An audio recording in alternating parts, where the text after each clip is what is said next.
Círculos de mujeres. Círculos de mujeres. Frente a la violencia machista. Sororidad feminista.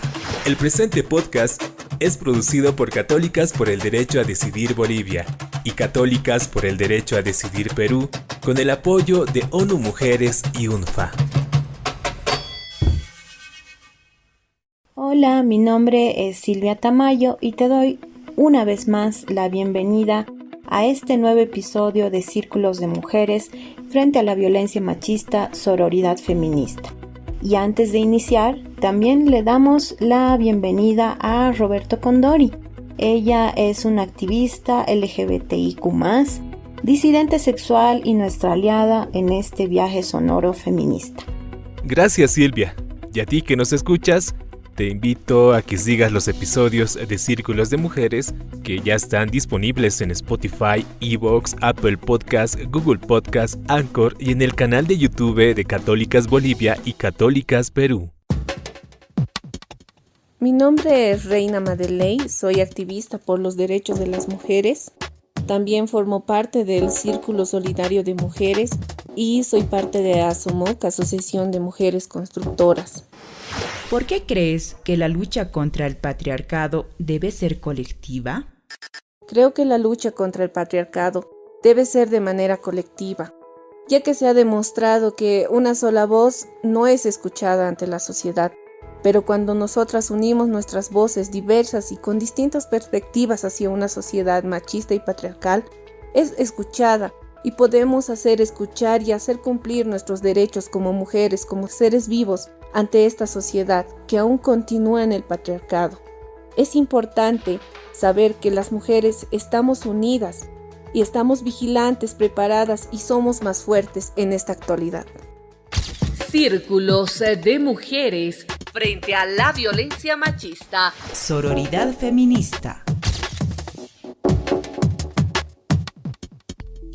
Hoy hablaremos sobre la Red de Defensoras de Derechos Humanos y Atención a Mujeres Víctimas de Violencia, que es uno de los logros del encuentro virtual de estos espacios que se han construido tanto en Perú como en Bolivia, denominados Círculos de Mujeres. Estos encuentros virtuales, estos espacios de alianza entre mujeres diversas, fueron una construcción colectiva de mujeres donde se generaron acciones desde las mujeres para las mujeres, realmente sin suplir obviamente las responsabilidades de los estados, pero a su vez generando procesos de exigibilidad para el cumplimiento de la normativa que atienda a la violencia hacia las mujeres. En este sentido, para hablar de este tema nos acompañan Gladys Vía. Ella es coordinadora de Católicas por el Derecho a Decidir Perú. Ella es profesional en la salud, una activista por los derechos de las mujeres. Bienvenida, Gladys. Gracias, Silvia, por la invitación. Gracias a ti, Gladys. Y también está con nosotras Tania Nava. Ella es directora ejecutiva de Católicas por el Derecho a Decidir Bolivia. Tania es una abogada feminista, activista por los derechos de las mujeres. Bienvenida. Gracias, querida Silvita. Un verdadero gusto compartir además este espacio con Gladys. Muchas gracias a ambas. Ambas son co-coordinadoras de la Red Latinoamericana y Caribeña de Católicas por el Derecho a Decidir, un esfuerzo realmente importante para lo que significa nuestra región. Quiero empezar, queridas amigas, con un recurso motivador para que ustedes lo puedan escuchar y que a partir de eso podamos dialogar de manera conjunta. Hola, mi nombre es Elvira Rodríguez. Soy activista en la defensa de los derechos humanos y de las mujeres. Fui parte del Círculo de Mujeres.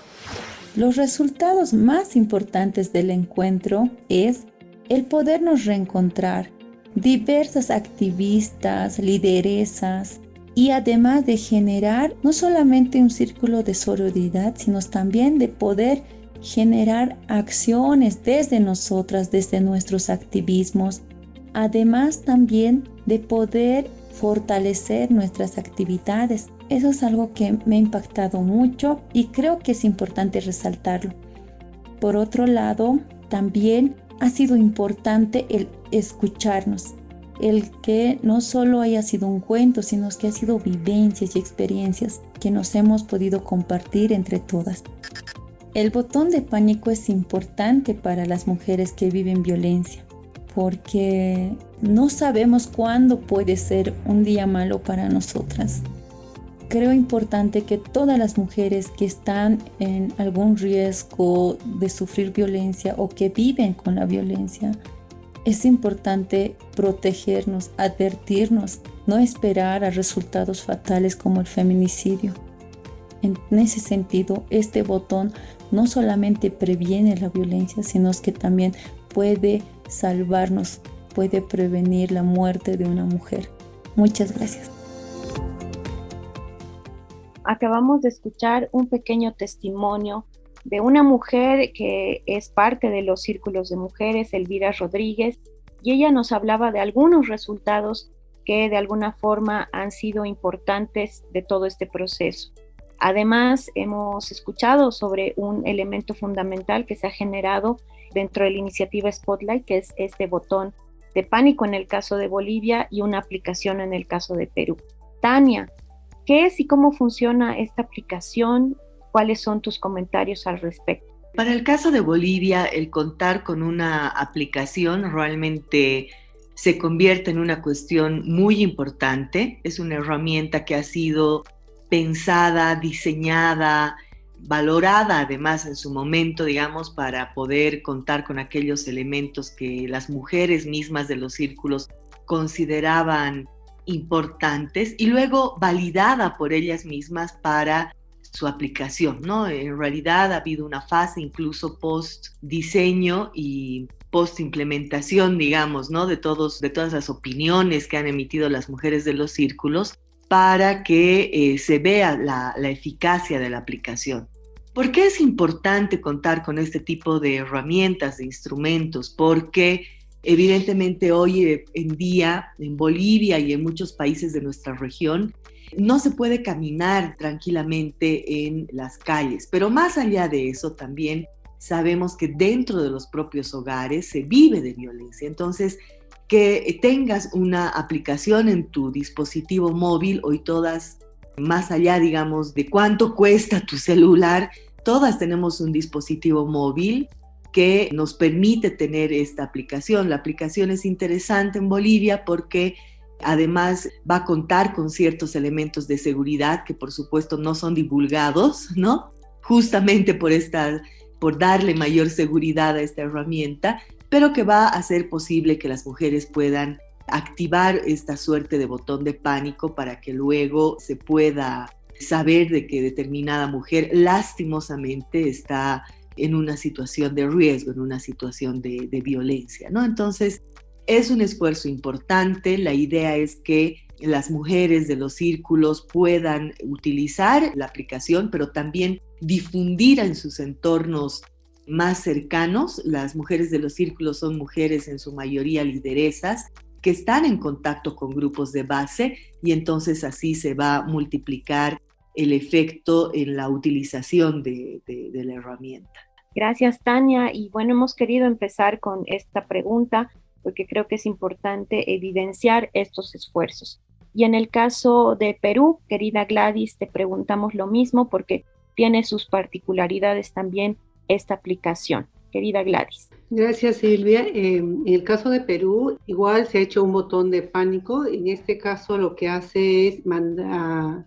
La aplicación se llama No Estás Sola. Hemos trabajado netamente con mujeres trans, que la verdad, si uno hace un cruce interseccional, son mujeres que tienen mayor vulneración en relación a la violencia, ¿no? Justamente por ser mujeres y por ser trans, ¿no? Entonces, en este caso, la aplicación se llama No Estás Sola. Lo que se trata de un botón que está en el celular de la persona, que inmediatamente toca el botón a modo de un SOS, de una llamada de auxilio, y inmediatamente tiene ella registrada a varias personas dentro de como contactos.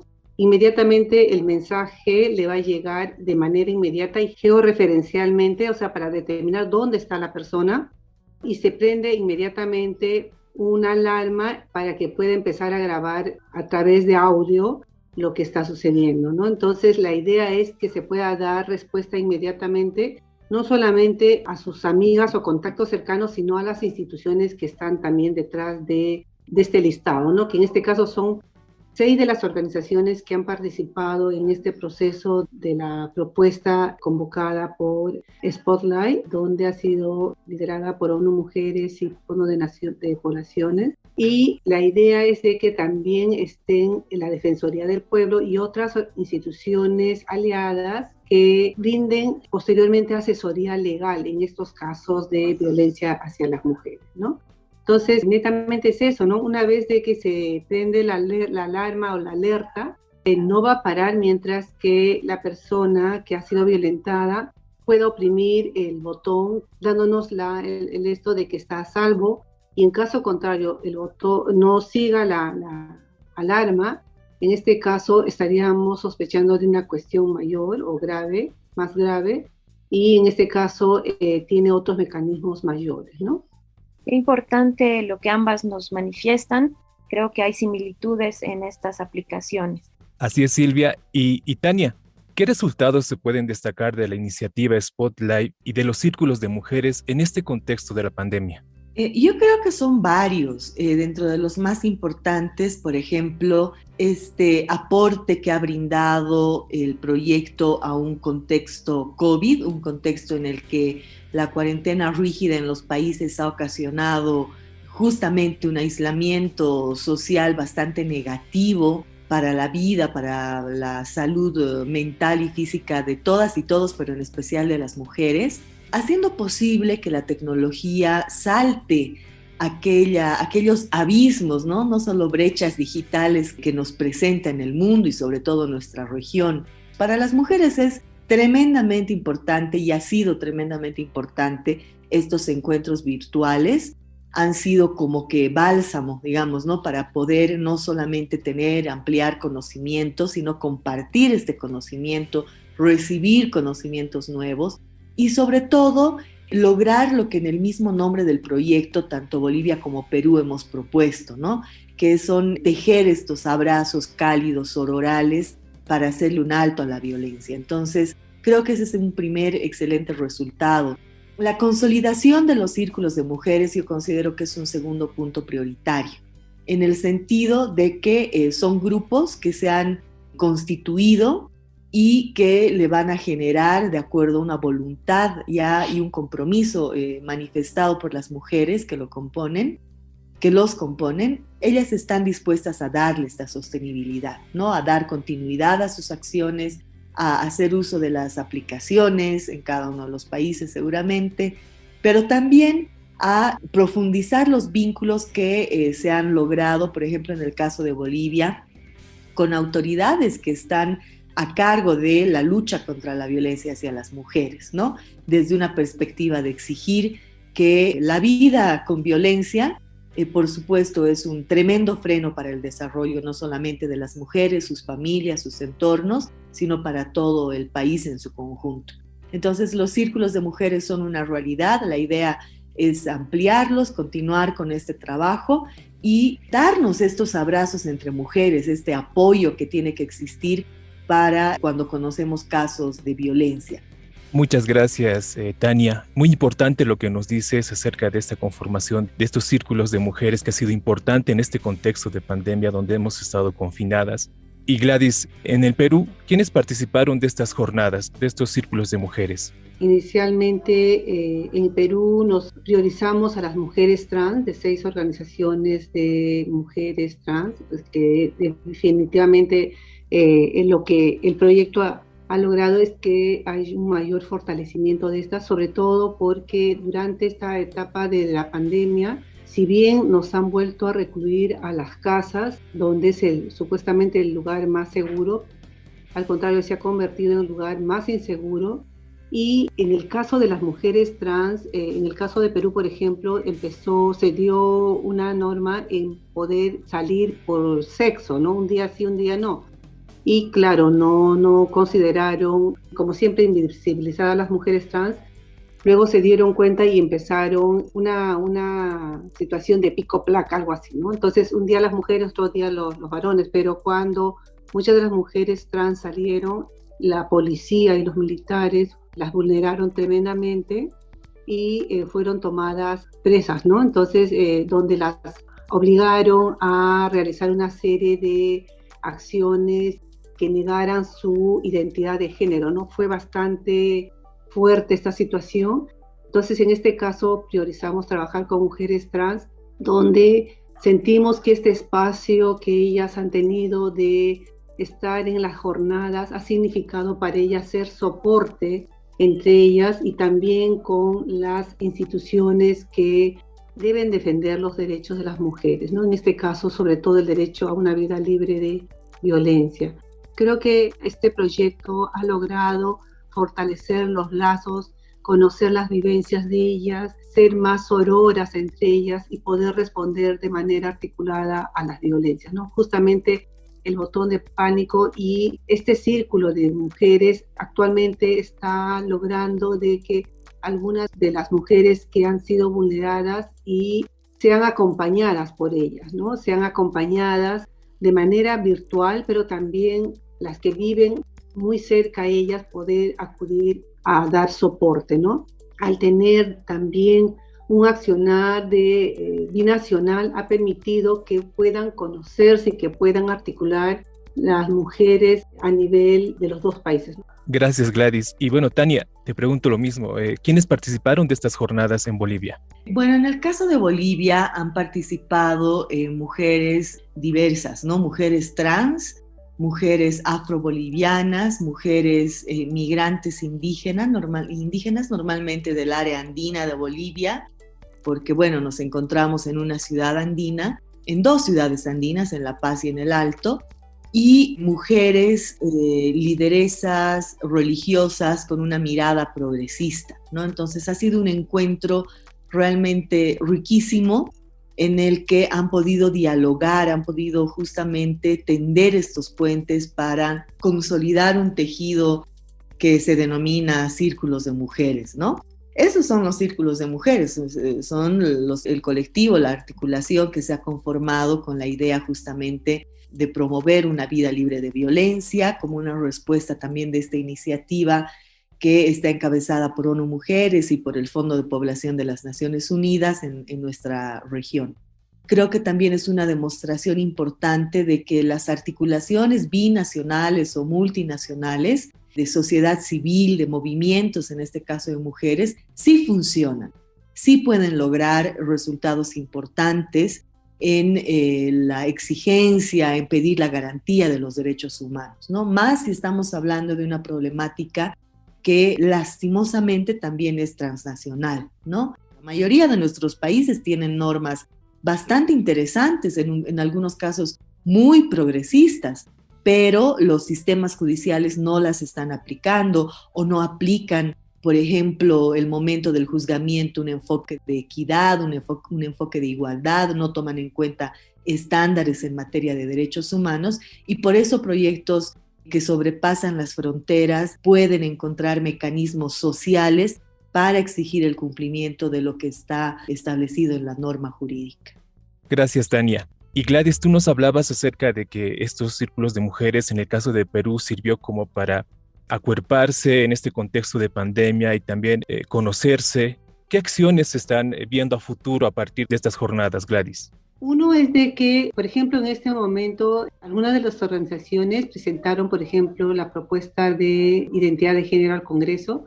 Este espacio ha permitido, por ejemplo, que se pueda difundir más esta propuesta legislativa en el que acompañamos desde un inicio Católicas por Derecho a Decidir.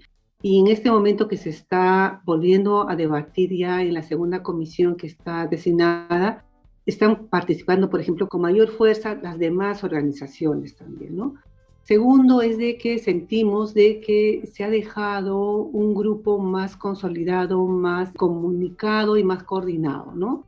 Por ejemplo, en estos grupos de WhatsApp que se han creado, diariamente todas tienen por lo menos algo que compartir, ya sea una noticia buena o mala, ¿no? O sea, en el modo de poder continuar dándose soporte. En el caso de una noticia buena, como el caso, por ejemplo, de que está en la segunda comisión, por ejemplo, de la propuesta legislativa de identidad de género, es que todas respondan realizando acciones en redes. Algo negativo, por ejemplo, en el caso de un transfeminicidio o una violencia sufrida a las mujeres trans, de que puedan responder ellas también de alguna manera con acciones, en este caso todavía virtuales, pero acompañándolas, ¿no? Entonces, luego, posteriormente, este botón de pánico que la hemos denominado No Estás Sola, está siendo en este momento no solamente difundida por este grupo inicial, ¿no? Que inicialmente se ha tomado 2 regiones en Perú, Lima y Ucayali, sino que pueda ser difundido a nivel de las 2 regiones en su totalidad, ¿no? Entonces, creo que son acciones importantes que va a permitir sostenibilidad al quehacer que se ha empezado, pero también algo importante es esta conexión binacional, ¿no? Han quedado de alguna manera nexos para poder continuar coordinando y comunicándose, pero también creo importante es que algunas de ellas han participado por primera vez, por ejemplo, en acciones de incidencia, pero desde la música, desde la cultura, ¿no? Entonces, esto también permite para ellas nuevas formas de hacer incidencia, de hacer escuchar las voces de las mujeres, ¿no? Y en este caso específico, las voces de las mujeres trans. Creo que es importante también poder reflexionar a partir de lo que tú nos decías, Gladys, también con Tania, ¿no? ¿Cuáles son las miradas a futuro que a partir de todo este proceso que se han vivido tanto en Bolivia como en Perú, en las jornadas de los círculos de mujeres, se tiene proyectado en adelante? En realidad, yo creo que un escenario ideal podría ser tener una continuidad, ¿no? Un proyecto con tan efectivos resultados, pero con corto tiempo como ha sido amerita tener una continuidad, una segunda fase en la que se pueda profundizar una serie de acciones respecto de una problemática de tantos años, además, ¿no? No nos olvidemos de que no es una problemática nueva. Los índices de violencia en los países no han disminuido, por el contrario, han tenido picos, ¿no? En los que se han elevado los mismos. Entonces creo que ameritaría en un futuro inmediato tener una segunda fase, repito. Pero ya en un contexto inmediato, yo creo que las acciones están listas, o sea, han arrojado efectos tan positivos que permitirían tener un anclaje inmediato. ¿Qué quiero decir con esto? Que sí hay una posibilidad de que las mujeres puedan dar una continuidad. Ellas mismas han afinado una metodología propuesta para consolidar estas articulaciones, denominadas círculos de mujeres, y que a partir de ello podrían ampliar los grupos, la invitación a más mujeres, ¿no?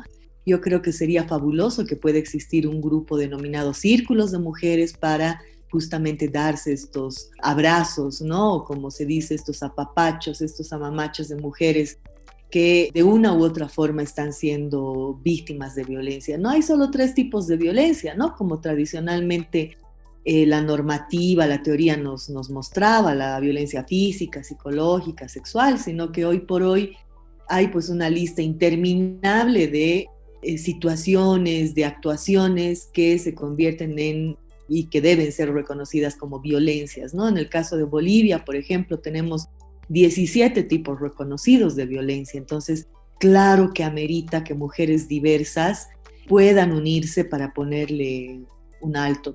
Yo creo que esa es la respuesta a un futuro inmediato, ¿no? Abrir la invitación para que todas las mujeres puedan sumarse a estos espacios.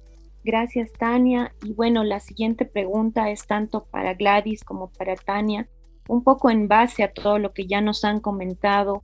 Este contexto de pandemia ha generado esta iniciativa, estos círculos de mujeres, como un modelo, ¿no?, posible de aplicar en otras realidades.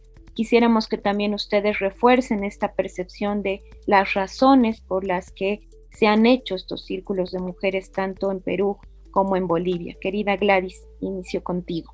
Gracias a esta convocatoria de Spotlight y que ha sido liderada por ONU Mujeres y por UNFPA, en este caso ha sido ejecutada por Católicas Bolivia y Católicas Perú, Creo que ha sido importante esta propuesta porque se ha evidenciado de que las violencias hacia las mujeres se incrementó, no de una manera brutal, porque de alguna manera nuestras voces habían salido hacia las calles, a los movimientos, y así se hacía escuchar. Por los contextos difíciles de la pandemia nos volvieron a recurrir a las casas, donde las violencias se evidenciaron de una mayor magnitud, ¿no? Creo que ha sido y es todavía una etapa y un tiempo donde se deben de seguir dando una serie de normas y apoyos hacia las mujeres en general, y en este caso siempre con la mirada interseccional hacia las mujeres con mayor vulnerabilidad, ¿no?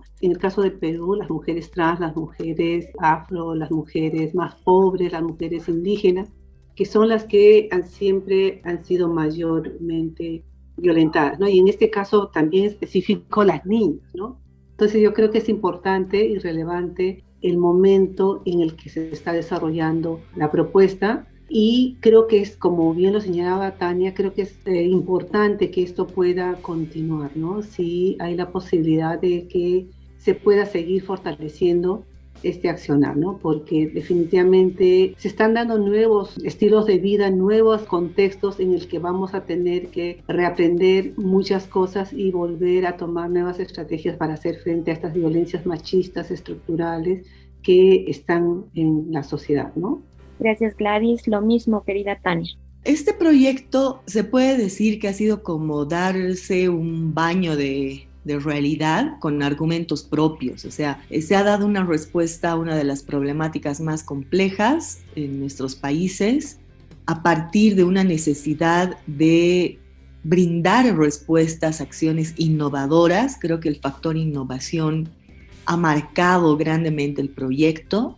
Y tercero, ha sido incorporar un enfoque de feminismo interseccional para lograr argumentaciones nuevas justamente en estos procesos de formación a las mujeres, ¿no? Todo eso yo creo que hace a un todo, ¿no? A un proyecto que definitivamente podría tener 2, 3, 4, 5 fases en adelante, ¿no? Un proyecto mirado a gran escala. O sea, yo creo que ese es nuestro proyecto. Bolivia y Perú y Bolivia ha soñado en grande a partir de esta necesidad de renovar liderazgos nuevos, ponerle nuevas caras, nuevas voces a esta lucha contra la violencia hacia las mujeres en nuestros países. Entonces, está basado en dar una respuesta desde la sociedad civil organizada y en este caso feminista, a una problemática tan triste como es esta, la de la violencia contra las mujeres. Como bien ustedes lo han mencionado, tanto Tania como Gladys, pues esta iniciativa nace de Católicas por el Derecho a Decidir, un nombre que es necesario también encuadrarlo en un marco, ¿no? de feminismo, pero también contestatario. Así es, Silvia, y ya para cerrar este encuentro con Gladys y Tania, preguntarles a ambas, ¿es posible ser feminista y católica? Empecemos por Gladys, por favor. Sí, en este caso creo que es importante evidenciar los diferentes tipos de feminismos, ¿no? Y en este caso específico, el ser mujer, el tener apuestas de igualdad para las mujeres, el tener una apuesta política para la igualdad de las mujeres y en este caso específico mantener una fe, ¿no? Yo creo que mi fe no debe de competir con mis derechos.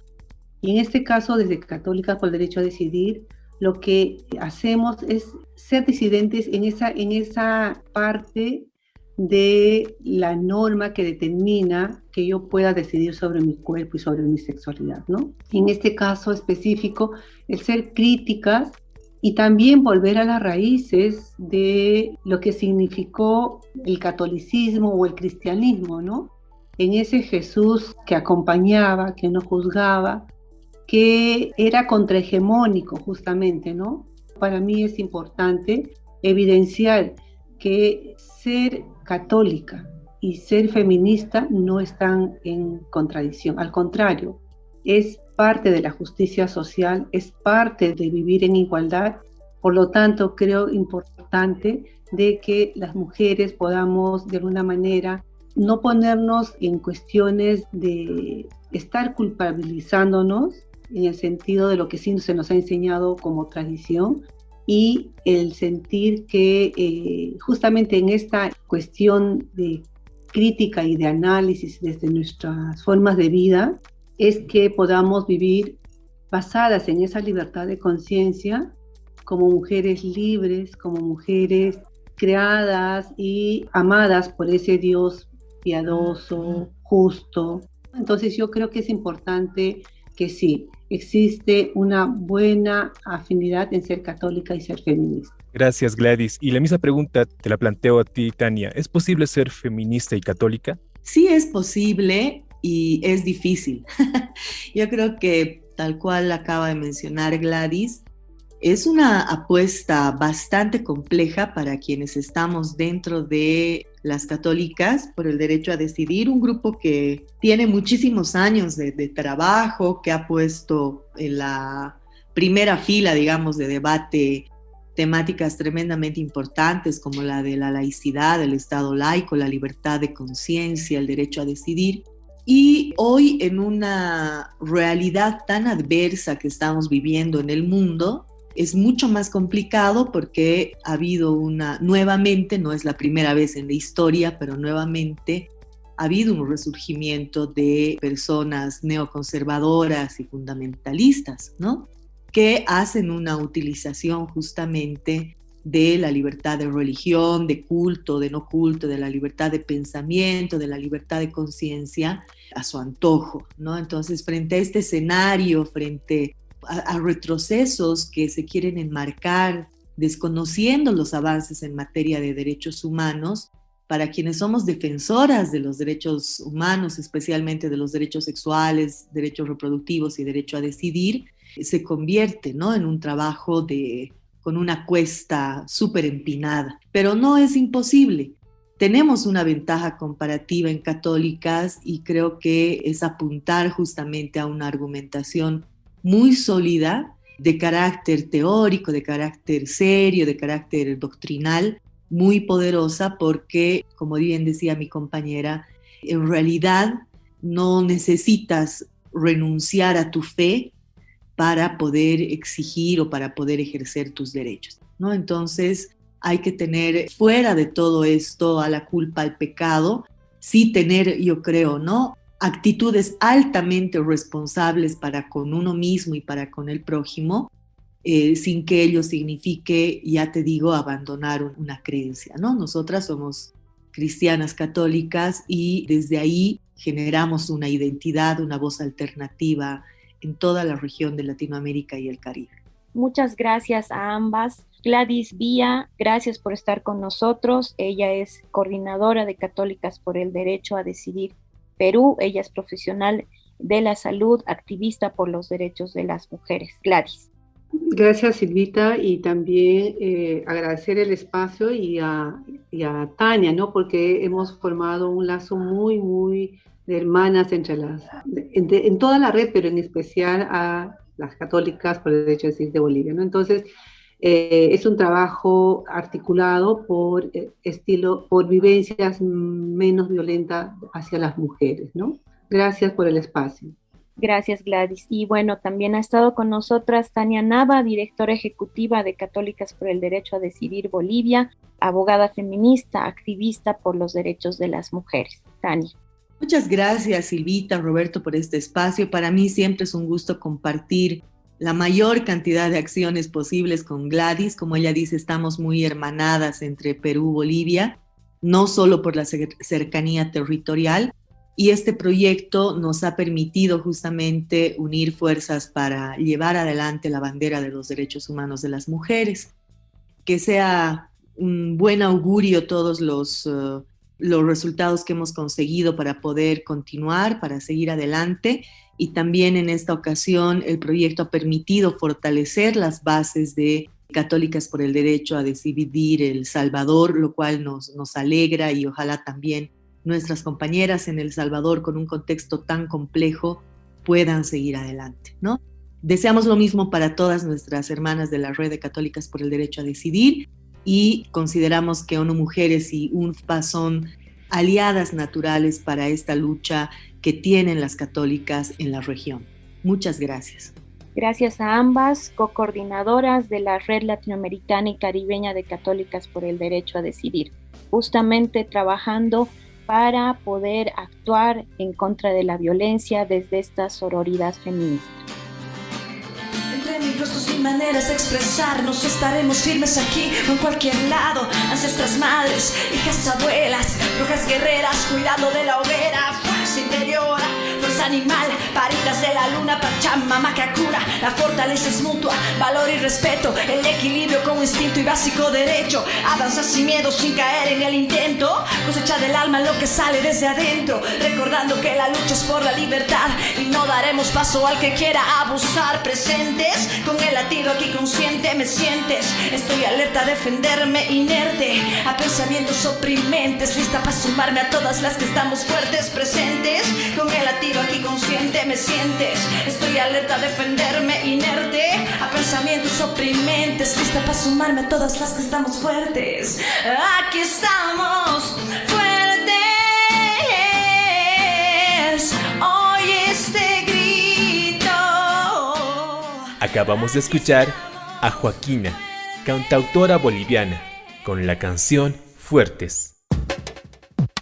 Mi nombre es Reina Madeley, soy activista por los derechos de las mujeres. También formo parte del Círculo Solidario de Mujeres y soy parte de ASOMOC, Asociación de Mujeres Constructoras. En el contexto de la pandemia, ¿cuáles son las demandas de las mujeres hacia los estados? Creo que en esta actualidad con la pandemia han recurrido bastantes hechos de violencia en todas sus formas hacia la mujer, haciendo aún más inaccesible la justicia para las niñas, adolescentes, indígenas, migrantes, afrodescendientes y trans.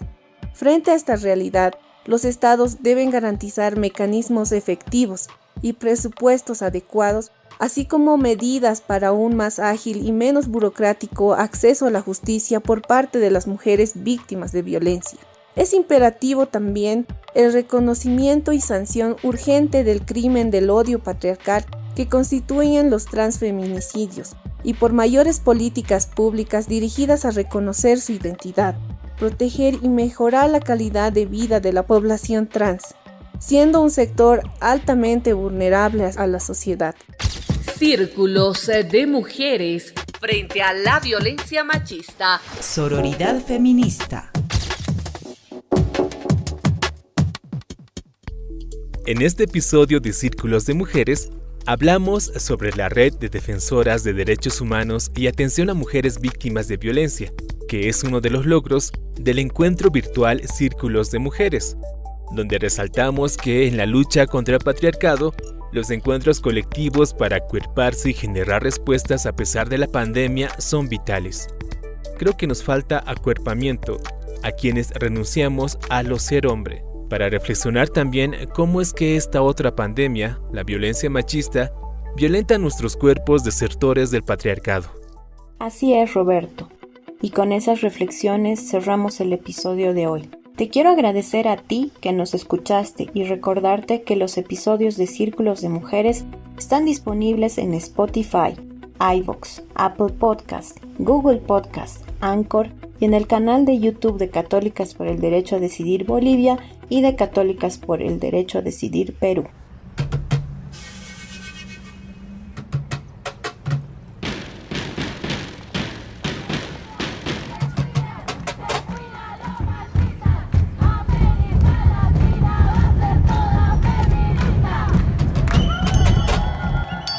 Círculos de mujeres. Círculos de mujeres. Frente a la violencia machista. Sororidad feminista.